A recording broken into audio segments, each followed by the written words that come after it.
کرناٹک بھر میں جشن عید میلاد النبی صلی اللہ علیہ وسلم کی تیاریاں شروع ہو چکی ہیں۔ کورونا وبا کی وجہ سے اس مرتبہ جلوس نہیں نکالا جا رہا ہے، لیکن بنگلورو کی مسلم تنظیموں نے انوکھے طریقے سے جشن منانے کا فیصلہ لیا ہے۔ جمعہ مسجد ٹرسٹ بورڈ کے تحت عید میلاد کے دن خون کی عطیہ کا کیمپ منعقد ہوگا۔ قدس صاحب عیدگاہ میں صبح 10 بجے سے شام 4 بجے تک بلڈ ڈونیشن کیمپ منعقد کیا جا رہا ہے۔ جمعے میں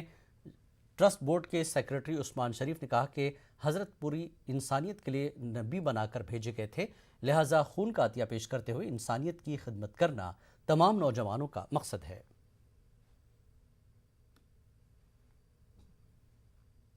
خوشی کے ساتھ میں یہ عوام الناس کو یہ بات پہنچانا چاہتا ہوں کہ جمعہ مسجد ٹرسٹ بورڈ کی زیر سرپرستی میں تمام شہر کے NGOs مل کر میلاد النبی صلی اللہ علیہ وسلم کا جو جلسہ ہے اس دن یعنی کہ 19 اکتوبر 2021 کو حضرت قدوس صاحب کے عیدگاہ میں سویرے 10 بجے سے لے کر دوپہر 4 بجے تک انشاءاللہ بلڈ ڈونیشن کیمپ یہاں پہ عمل میں آئے گا۔ تو الحمدللہ اس میں ہمارا سپورٹ کئی NGOs کر رہے ہیں اس میں، تو میں گزارش کرتا ہوں کہ تمام لوگ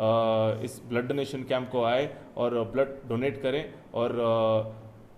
ایک اسٹرانگ میسیج دیں کہ this blood is for the entire humanity کر کے بول کے۔ آج ہمارے شہر کے اندر خون کی عطیہ کی ضرورت ہے اور خون کا عطیہ جو ہے سب سے بڑا عطیہ ہے، تو اس لیے سے جو ہے اس انڈر ہمارے عثمان شریف صاحب کے جو ہے ٹرسٹ کے اندر جو ہے ہم لوگ جمعہ مسجد ٹرسٹ کے اندر جو ہے ہم آ کر کام کریں، کیونکہ اس کی ابھی فی الحال ضرورت ہے، اس لیے ہم خون کی عطیہ کے اوپر زیادہ غور و فکر کر رہے ہیں۔ برائی پر اچھائی کی جیت کی علامت وجے دشمی کا تہوار